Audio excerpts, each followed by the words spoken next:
तमाम तारीफे खुदाए बाबरकत के लिए जो तमाम जहां को पालने वाला है। दरूद व सलाम मोहम्मद वाले मोहम्मद पर शनशीन पे तशरीफ फरमा मराठवाड़ा की आन बान शान फिरोज लाला साहब मजलिस इत्तेहादुल मुस्लिमीन के वार्ड नंबर 13 के उम्मीदवार साबिर चौथ साहब स्टेज पर बैठे, महाराष्ट्र के साबिक सदर सैयद मोइन साहब स्टेज पर बैठे, तमाम ओहदेदारान जिम्मेदारान और मजलिस की मोहब्बत पर आए यहाँ मेरे मौजूद साथियों, मेरे बड़ों, मेरे बुजुर्गों, मेरे नौजवान साथियों और घर में बैठकर सुनने वाली मेरी पर्दा नशीमा बहनों, अस्सलाम वालेकुम। ये एक इंतखाबी जलसा है और आपको मालूम है कि 6 तारीख को आपको अपने वोटों का इस्तेमाल करना है। साबिर चौथ साहब ने जो कुर्बानियां दी है, आपको उस कुर्बानियों को समझकर अपने वोटों का इस्तेमाल इनके हक में करना है। और मैं दिल्ली से आया हूं आपके बीच में, 2017 के इंतखाबात में मैं आपके बीच में आया था, लेकिन अल्हम्दुलिल्लाह आप लोगों ने जिस मोहब्बत से मजलिस को वोट दिया था, लेकिन कांग्रेस की साजिशें को तहत जो नाकामी का सामना हमें देखना पड़ा, जो कांग्रेस ने साजिशें रची और मजलिस को रोकने के लिए 2017 के इलेक्शन में तमाम सीटों पर मजलिस कामयाब नहीं हो पाई। लेकिन मैं शुक्रगुजार हूं आपका कि आपने 2012 से बड़ा इत्तेहाद 2017 में दिखाया था। लेकिन याद रखिए कि हमें कमजोर कौन कर रहा है, आखिर इस मुल्क के अंदर हमें कमजोर किसने किया है। आज अगर हम सड़कों पर है, आज अगर हम रोडों पर है, आज अगर हमारी माँ बहनें ठंड में ठुकर कर रोडों पर 2 महीनों से बैठी अपने बच्चों के साथ, तो मेरे भाई आखिर इन हालातों का जिम्मेदार कौन है। आज बीजेपी हुकूमत कर रही है, जरा सोचिए, इन बीजेपी वालों के हाथ में इतनी ताकत आ गई, इनके हाथ में सत्ता है, तो ये जो चाहे बिल लाकर पेश कर दे रही है। लेकिन जब ये बीजेपी क्यों आई, अगर कांग्रेस के हाथ में हुकूमत थी, आप लोग जानते हैं 60 साल हम लोगों ने कांग्रेस की खिदमत करी, कांग्रेस इक़्तिदार पर बैठी थी, कांग्रेस के हाथ में सत्ता थी, कांग्रेस के हाथ में पावर थी। अगर कांग्रेस उस वक्त आरएसएस को बैन करने का बिल ले आती तो आज हम लोग सड़कों पर ना आते मेरे भाई। आज इन हालातों का जिम्मेदार कौन है। मैं दिल्ली से आया हूं, जब मैं आपके बीच से यहां से जाऊं मेरे भाई, तो एक हौसला लेकर जाइएगा, एक जज्बे को लेकर जाइएगा, एक जुनून को लेकर आइएगा कि दिल्ली से एक दीवाना आया था और नांदेड़ के मुसलमानों को एक पैगाम देकर दिया। मेरी बातों को जरा गौर से सुनिएगा कि इस मुल्क में सच बोलने की जुबान पर लगने वाला ताला है। अब इस मुल्क में सच बोलने वालों पर उनकी जुबान पर लगने वाला ताला है, क्योंकि इस मुल्क का सच बोलने वाला इंसान गद्दार और साला है। लेकिन मेरे भाई, मैं इनको बोल देना चाहता हूं कि हमारी जुबान पर मचलते हुए सच को तुम दबा ना पाओगे। लाख गोलियां चला लो, लेकिन मुसलमानों का एक भी सीना कम ना पाओगे। और तुम हमें गद्दार कहते हो। अरे इस मुल्क से हमने मोहब्बत की है, हमारे जिस्म के खून में मुल्क की मिट्टी की मोहब्बत दौड़ती है। तुम लाख गोलियां चलवा लो, तुम लाख छातियों को बुनवा दो, तुम लाख लाठियां चलवा दो, जिस्म की हड्डी तोड़ डालो, लेकिन इस जिस्म से मुल्क की मोहब्बत कम न कर पाओगे। और अब तो मेरे भाई, दूध पीता बच्चा भी अपनी मां की गोद में बैठकर आजादी मांगना सीख रहा है। जरा सोचो, जब वो अपने पैरों पर खड़ा होगा तो तुम कैसे उसकी आजादी छीन पाओगे। और मेरे भाई,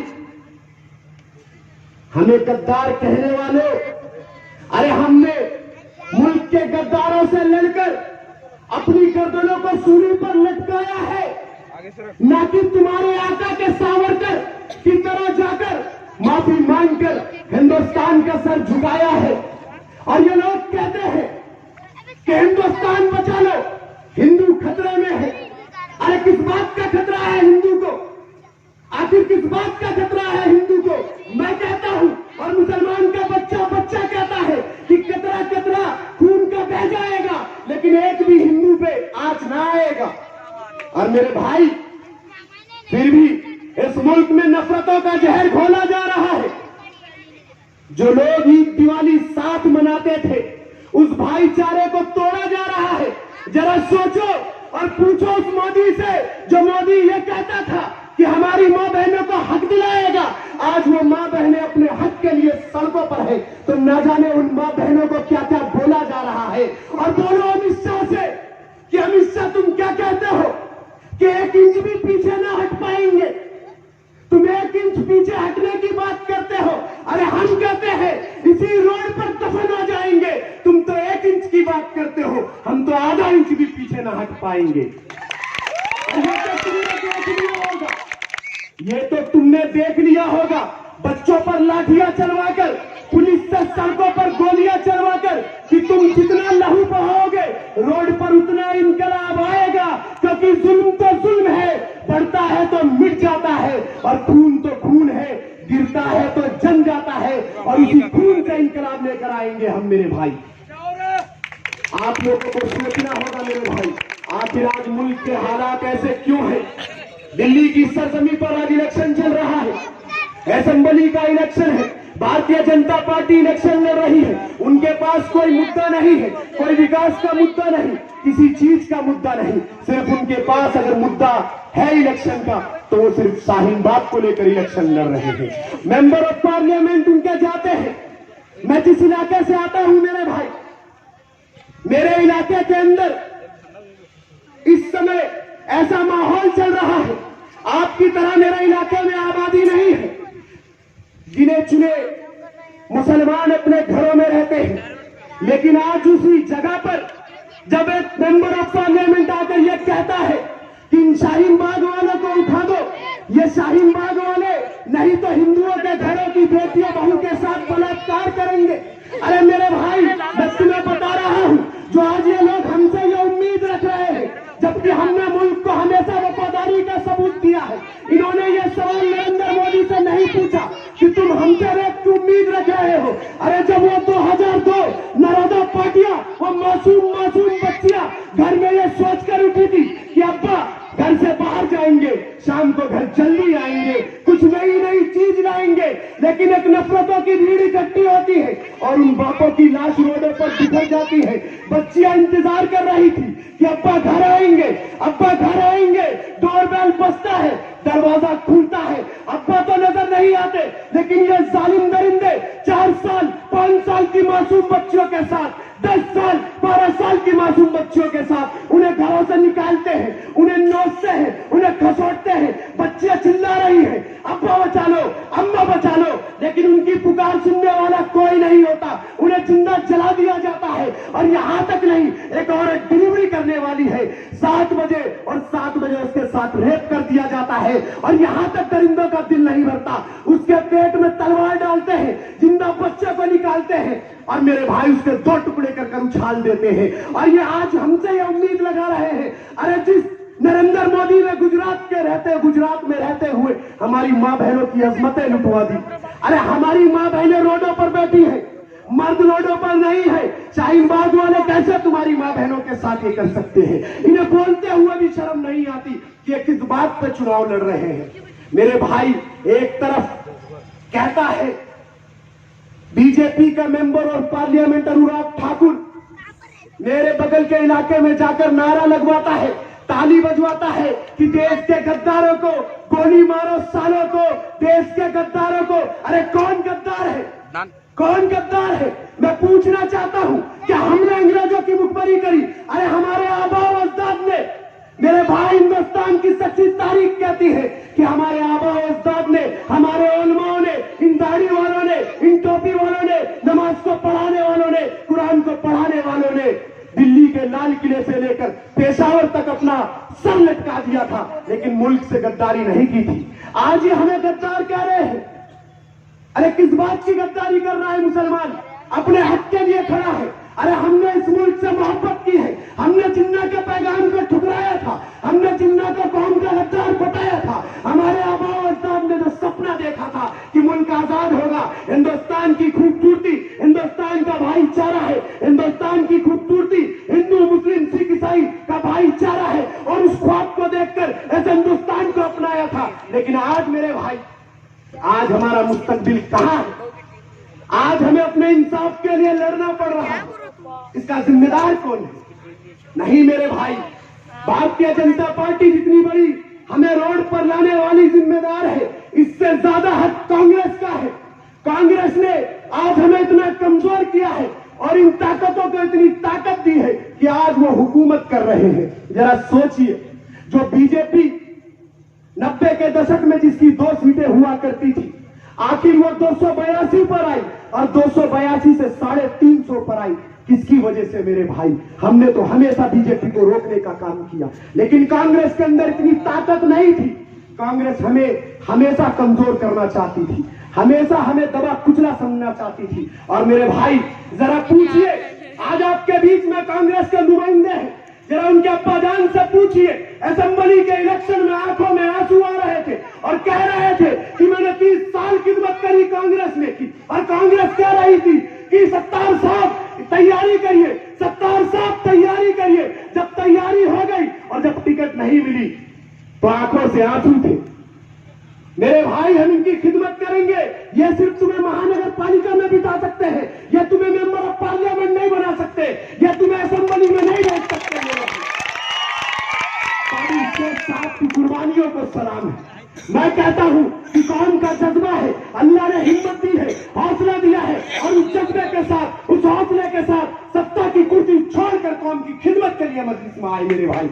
आज फिर आपके बीच में, आज फिर आपके बीच में है। और इन कांग्रेस के ठेकेदारों को, इन कांग्रेस के गुलामों को यह बताना होगा कि मुसलमान इतना कमजोर नहीं है। मेरे बड़े यहाँ पर बैठे हैं, आप लोग मेरे से ज्यादा सलाहियत रखते हैं, अच्छी सोच रखते हैं। अगर मैं दिल्ली से आकर आपको बता रहा हूं तो मैं कोई सियासत नहीं कर रहा मेरे भाई। मुझे मालूम है इस मुल्क के अंदर जो मुसलमानों के साथ भेदभाव हुआ है, जो जुल्म और ज्यादती हुई है, वो किसी कौम के साथ नहीं हुई है, और ये करवाने वाली कांग्रेस है। अगर मैंने दिल्ली में रहकर मजलिस का झंडा उठाया है तो मुझे मालूम है अगर मोए मिल्लत के दर्द को, कौम के दर्द को कोई खत्म कर सकता है तो वही जमात मजलिस इत्तेहाद मुस्लिमीन है। और एक अकेला है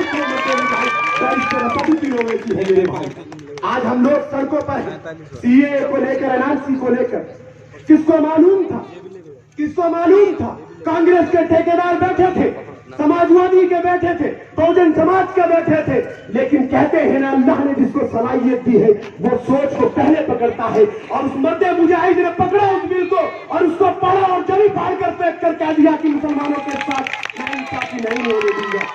और मेरे भाई, तुम्हें तो उनकी जहन की सोच बनना पड़ेगा, तुम्हें उनके खून से निकलने वाली सुर्खी बनना पड़ेगा, तुम्हें उनकी जुबान की आवाज बनना पड़ेगा मेरे भाई। जब तुम लोग आवाज बनोगे मेरे भाई, जब ही जाकर उनको हिम्मत और हौसला मिलेगा और वो तुम्हारे हक और इंसाफ के लिए लड़ते रहेंगे मेरे भाई।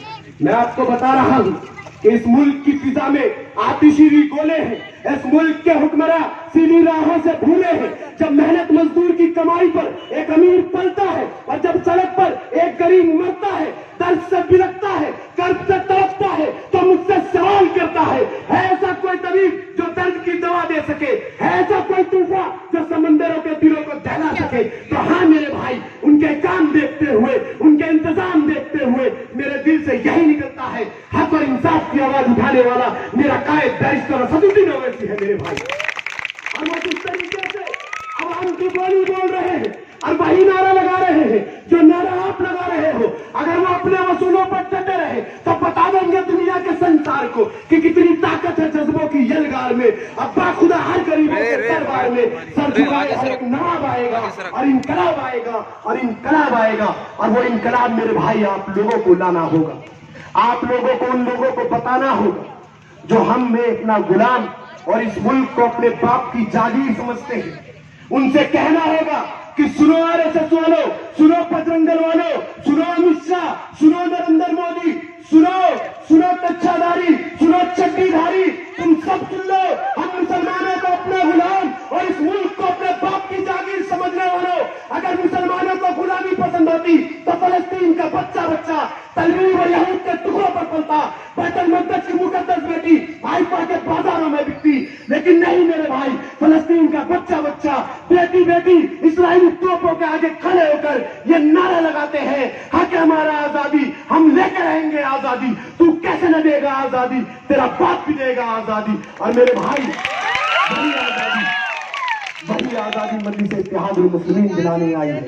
इन फिरका परस्त जमातों से, इन लोगों से जो हमें कमजोर समझ रहे हैं, आज मेरे भाई डरने और घबराने की जरूरत नहीं है, क्योंकि आपको मालूम है जो आज से पहले तक नशीन था उसे भी खुदा होने पर पूरा यकीन था। आज ये लोग इस्लाम को मिटा देना चाहते हैं, हिंदुस्तान को हिंदू राष्ट्र बना देना चाहते हैं, हमारे ईमान को कमजोर कर देना चाहते हैं। अरे ये ख्वाब तो ना जाने कितने चले गए, सोचते सोचते एक यजीद भी ये ख्वाब लेकर आया था कि मुसलमानों को मिटा दिया जाएगा, इस्लाम को खत्म कर दिया जाएगा। लेकिन याद रखिए, उसी इस्लाम और ईमान को मिटाने के लिए यजीद ने इमाम हुसैन के सर को तन से जुदा कर दिया। उसी ईमान और इस्लाम को मिटाने के लिए अली अकबर की जवानी छीन ली गई। इसी ईमान और इस्लाम को मिटाने के लिए अली असगर का बचपना छीन लिया गया। इसी ईमान और इस्लाम को मिटाने के लिए कासिम के बाजू काट दिए गए। इसी ईमान और ईमान को मिटाने के लिए कासिम के टुकड़े टुकड़े करबला के मैदान में बिछा दिए गए। इसी ईमान और इस्लाम को मिटाने के लिए अब्बास के दोनों बाजू काट दिए गए। इसी ईमान और इस्लाम को मिटाने के लिए औने मोहम्मद की लाश करबला में बिछा दी गई। इसी ईमान और इस्लाम को मिटाने के लिए बिन कफन की लाशों पर घोड़े दौड़ाए गए। इसी ईमान और इस्लाम को मिटाने के लिए जिन सरों को आसमान के चांद सितारों ने नहीं देखा था, उन्हें बेपर्दा करके सरे बाजार घुमाया गया। लेकिन याद रखो मुसलमानों, वो 72 लाशें दफन हो गई, लेकिन इस्लाम आज भी जिंदा है, ईमान आज भी जिंदा है। यजीद का नामो निशान मिट गया, आज यजीद को याद करने वाला कोई नहीं, लेकिन ईमान और इस्लाम आज भी जिंदा है मेरे भाई। और तुम्हें सोचना होगा, वक्त की जरूरत है, वक्त की जरूरत है, आपको सोचना होगा। उस दौर को याद करो, इस दौर को याद करो। हमेशा हमने कुर्बानियां दी हैं, लेकिन कभी ईमान और इस्लाम कमजोर नहीं हुआ है। इन लोगों को बताना होगा कि हमारे ईमान और इस्लाम को कमजोर मत समझो। मुसलमान का बच्चा बच्चा एक हिम्मत रखता है। अरे हम उसी कौम से हैं जिसने जिसने जमानों को अमन का पैगाम दिया है। हम उसी कौम से हैं जिसने जमाने को जुल्म से आजाद कराया है। अरे हम उसी कौम से हैं जिस कौम का बच्चा भी जंग में शामिल होने के लिए पंजों के बल खड़ा हो जाया करता था। अरे हम उस कौम से हैं जिसने ओहद, खंदक और करबला की जंग भी देखी है। हम उस कौम से हैं जिसने यजीद का खात्मा, नमरूद का खात्मा, फिरौन का खात्मा भी देखा है। अरे जुल्म के आगे चट्टान है हम, जुल्म के आगे चट्टान है हम ही टीपू, कासिम, सद्दाम है। ना झुकेंगे ना रुकेंगे, वही उम्मती और वही मुसलमान है हम। मेरे भाई, दिल्ली से मुल्क को जरूरत है, नौजवानों सोचने की जरूरत है, मेरे बड़ों सोचने की जरूरत है, मेरी माँ बहनों सोचने की जरूरत है कि अगर तुम्हारी कौम के साथ नाइंसाफी हुई है तो उसका जिम्मेदार कांग्रेस है। आज इन्होंने भले ही पाटिंबा कर लिया हो, वो सेना जो कभी हमें गाली बका करती थी, आज ये सारे एक हो जा रहे हैं। लेकिन जरा सोचिए, आप क्यों एक नहीं हो रहे मेरे भाई? जब अशोक चौहान ये कहता है कि मैं असेंबली के इलेक्शन में तुम्हें सिर्फ टिकट इसलिए नहीं देता कि गैर आबादी वाले तुम्हें वोट नहीं करते, तो मेरे भाई आप भी इनको बताइए, जब तुम्हारी टिकट पे दूसरे हमें वोट नहीं करते तो हम भी तुम्हारी टिकट पर तुम्हें वोट नहीं करने वाले। हम ला इलाहा इल्लल्लाह मुहम्मदुर रसूलुल्लाह पढ़ने वाले सालों चौथ वोट करेंगे और इस हरे झंडे को, मस्जिद के हरे झंडे को हर घर पे लहराएंगे मेरे भाई। लहराओगे? हाथ खड़े करके बताओ मेरे भाई, मेरे साथी सुनिए, जोर से आवाज लगाओ, बताओ किसको वोट दोगे, किसको वोट दोगे? पटेल, पटेल, पटेल। और इन लोगों को बताओ, सुनो गाड़ी पर मारने वाले, सुनो टोपी पर मारने वाले, सुनो गाय के नाम पर मारने वाले, तुम्हारे पापों को सरे बाजार फोड़ जाएंगे, मिसले इब्राहिम जुल्मत की पुतों को तोड़ जाएंगे और लश्कर लश्कर लश्कर करेगा हमारी कलेरी की तकसीरें। हम मरकर भी अपने जीने की खबर छोड़ जाएंगे मेरे भाई, मरकर भी अपने जीने की खबर छोड़ जाएंगे। और मैं यकीनन कह सकता हूं, नांदेड़ के मुसलमानों में यकीनन कह सकता हूं कि अगर पूरे हिंदुस्तान के अंदर कहीं पर इत्तेहाद है तो महाराष्ट्र की सरजमी है, चाहे वो कोई सा भी इलाका हो। मुसलमानों, तुम्हारे इत्तेहाद को सलाम है। और यही इत्तेहाद अगर पूरे हिंदुस्तान ने दिखा दिया तो एनआरसी क्या, सीए क्या, ये मोदी भी चला जाएगा मेरे भाई। अपनी ताकत को पहचानो, अपनी ताकत को पहचानो, अपनी ताकत को जाया मत होने दो मेरे भाई। और मैं इन्हीं बातों से, फिरोज लाला साहब बैठे हैं, फिर मैं आपके बीच में हूं। कल भी प्रोग्राम है, परसों भी प्रोग्राम है, खाकी चड्डी भी उतरेगी। और सत्तार साहब आओ पाटिंबा लेके, मैं भी दिल्ली से आया हूं पाटिंबा लेके। पाटिंबा कहते हैं ना समर्थन को। हाँ, तो कल फिर मुलाकात करेंगे इनसे। मोदी भी होगा, योगी भी होगा, अमित शाह भी होगा, पवार भी होगा, राहुल गांधी भी होगा और फिर आपका भाई भी होगा। तो मैं इन्हीं बातों से अलविदा देता हूं और आप लोगों से बहुत दबाना गुजारिश कर रहा हूं कि आप लोग घरों से निकले। मेरे नौजवान साथी अपने माँ बापू से बोले, मेरे बड़े अपने घर वालों से बोले, मेरी माँ बहनें अपने बच्चों से बोले कि 6 तारीख को पतंग का निशान है, साबिर चौथ को कामयाब करिए। और अपने इन्हीं बातों से अलविदा लूंगा कि मेरे ख्वाबों को छीना है किसी ने, मैं सबकी खामोशी पर मुस्तैद हूँ। मेरे लहजे में सच का बातपन है, मैं अपनी कौम की जिंदा नस्ल हूँ। फिरोज लाला साहब से मैं गुजारिश करूंगा कि आपके बीच में आए और अपने बातों